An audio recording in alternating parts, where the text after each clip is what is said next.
Did you know that there are over 10,000 trillion ants in the world, which makes over 1 million ants per person? Ants are fascinating creatures with many different species, sizes, types, and varieties. Ants are small insects that group together to form small societies known as colonies. I'm going to be talking about how ants function as tiny subterranean creatures.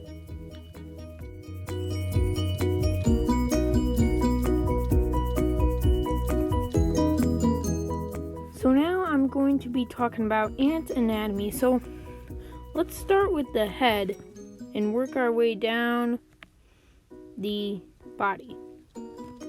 So let's start with the very tips, the antenna.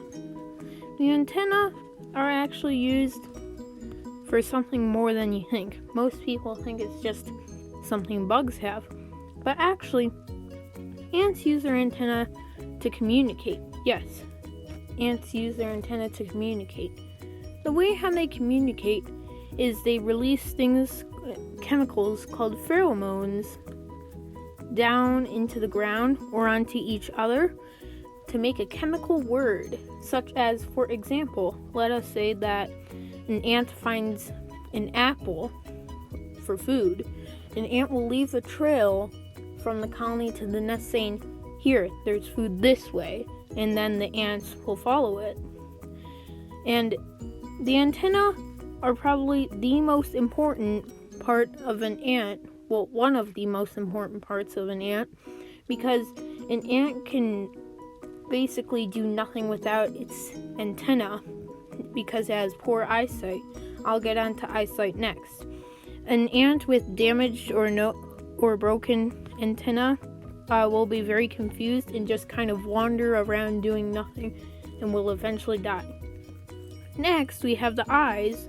Ants' eyes are called compound eyes, and it is made up of many, many small lenses that are placed right next to each other, which is known as a compound eye. The lenses are called excuse me if I do not pronounce this right, ommatidia. Most adult insects, including ants, have only 2 compound eyes, except spiders. Well, spiders aren't insects. Anyway, different species of ants, depending on the species, they have different numbers of lenses. For example, the yellow meadow ant, Lasius flavus, has 45 lenses per eye, while Formica canicularia has 460 lenses per eye. The head doesn't have very much else to it, except, well, just the head. Oh, and the brain. The ants, their brains are very simple. They're only for processing very, very simple information such as pheromones and general senses. And that's basically it. And commands given by the queen. Next, we have the middle part, which is called the thorax. It is called the thorax. All the legs of an ant are attached to the thorax, and if you have a queen, then the wings were once attached to the thorax, then the queen ripped them off. Not much is in the thorax except for the heart, and the ant's heart is kind of like a long tube running through the body, pumping blood, sort of like a human vein. And it basically just holds everything together. Next, we have the gaster, or the abdomen, which is the very end part. It contains most of the vital organs. I'm going to name a few. First, you have the stomach, which is obviously to store its food. Next, we have the crop, which is what's called a social stomach to an ant. An ant has their own stomach, which they digest their own food. And then the crop, which is like a personal lunchbox. I know, it's kind of gross. The crop, it stores food for trophallaxis, which is basically regurgitating food to other ants. And they can also transfer their own food from the crop to their own stomach. Also, the ant has sometimes a stinger at the end of their gaster or abdomen.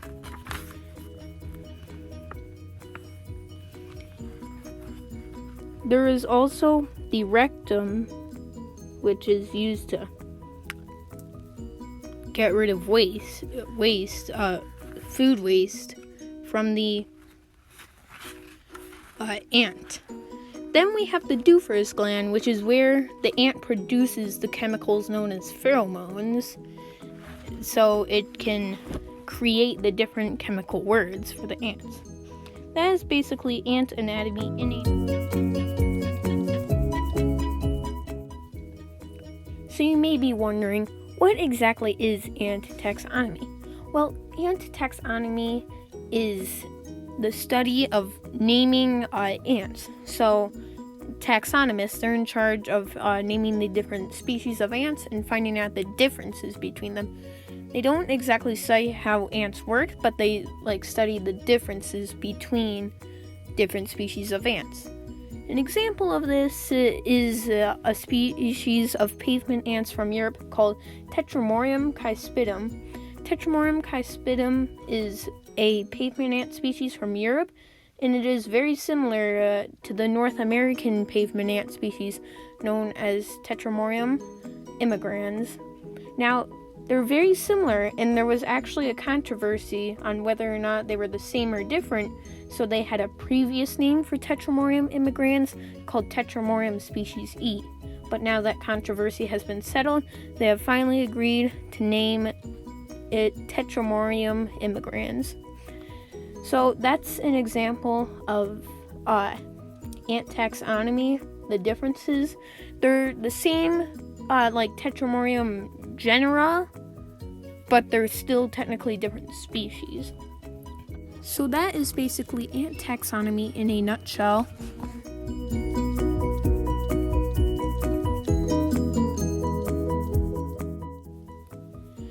So you may be wondering, wait a second, Andrew, ants have social structures? No, that's crazy. Well, actually, ants actually do have social structures, even though it may sound a bit weird for ants to have at least some sort of government. Well, they do, and in fact, it's actually quite fascinating, in my opinion.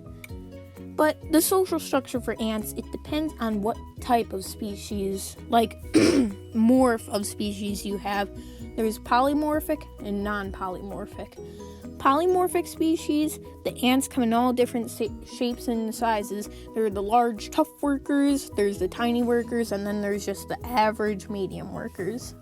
Non-polymorphic ant species, all the ants are just the same size.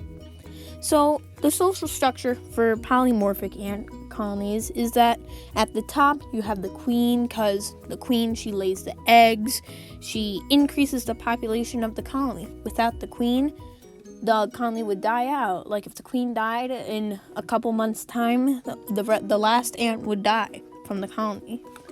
Right below her are the major workers, aka the tough big workers that are used for cracking open nuts and chopping through wood. You have the alates, which are the princes and princesses, and you have the brood, aka the eggs, larvae, pupae, or cocoons. Then, below them, you just have the median and minor workers. Small workers make up the majority of the workforce. They do, the general working stuff that the major workers don't do. Next is the non-polymorphic ant species, which, at the top, in the non-polymorphic species, they have 3 steps of their pyramid, too.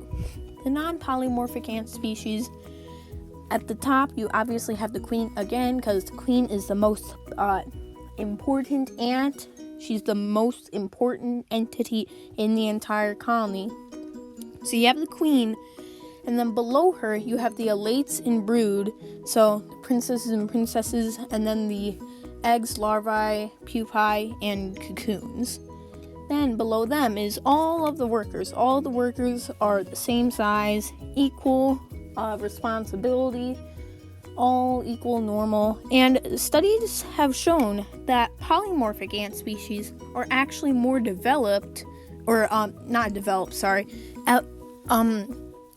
evolved than polymorphic species are more evolved than non-polymorphic species because they've evolved to have different sizes of workers for different roles in the colony, so it can make different roles more efficient.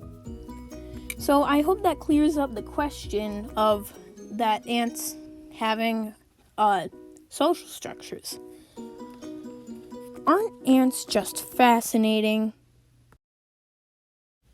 Well, that's the show. Soon the credits will be rolling in. Wait a second. We haven't talked about ant colony roles.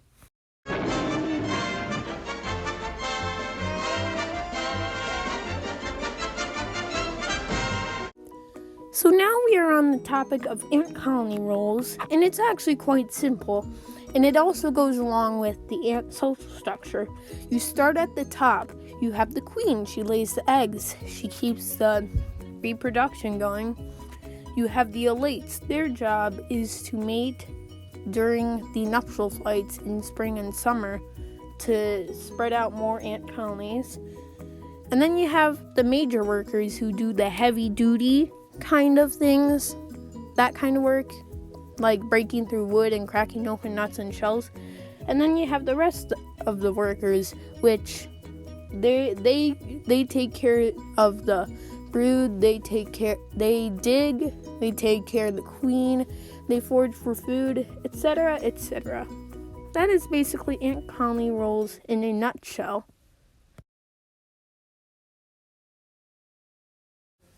Thank you for watching the movie. Soon the credits will be rolling.